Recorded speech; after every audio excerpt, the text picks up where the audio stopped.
Good evening, class, and welcome to your 101 tips on how to get away with murder. All jokes aside, I'm just kidding. Today we're actually here to talk about the court case that I chose, which was Osborn versus the Bank of the United States. And this court case is kind of like it's not too bad. It's pretty simple.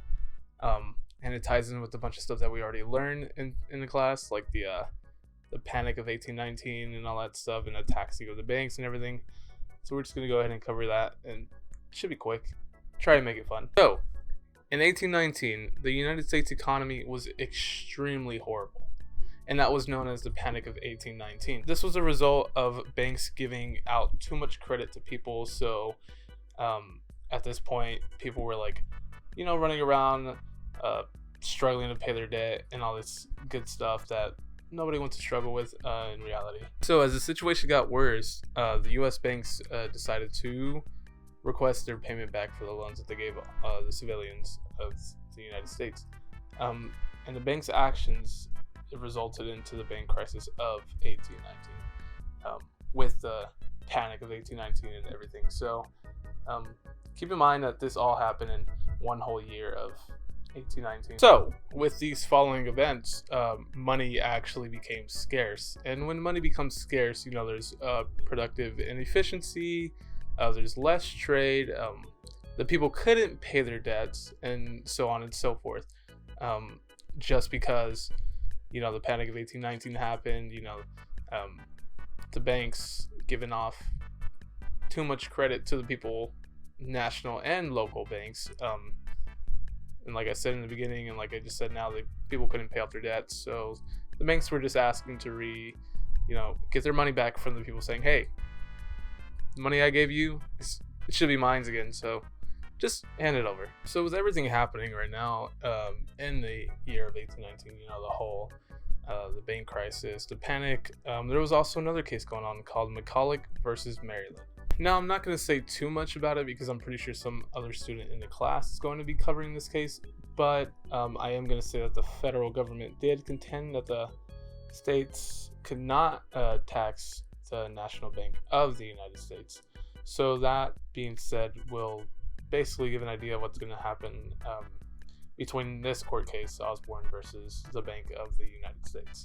A quote was said by Chief Justice John Marshall. He said, "The power to tax is a power to destroy."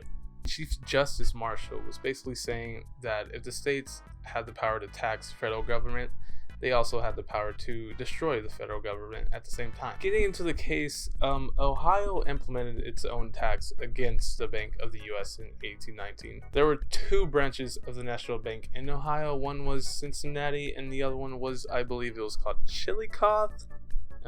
Not sure about the pronunciation, but we're going to go with it for now.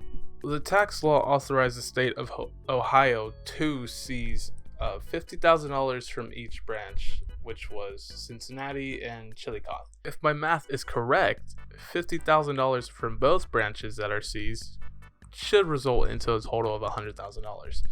That's kind of a lot of money, and that's kind of a big deal. I mean, September 17th of 1819, Ohio's auditor, Ralph Osborn, authorized the seizure of $100,000 from the Chillicothe branch in Ohio. Now, while that happened, taxing agents also seized $120,000, but Osborn, quickly returned that $20,000 back to them. Now, the United States Bank sued Osborn.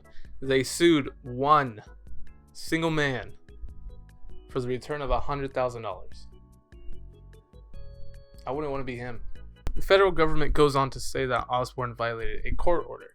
This court order stated that Osborn was prohibited from taxing the National Bank of the United States. Osborn claimed that he was never properly served this court order, which henceforth he wasn't aware of this violation that he committed.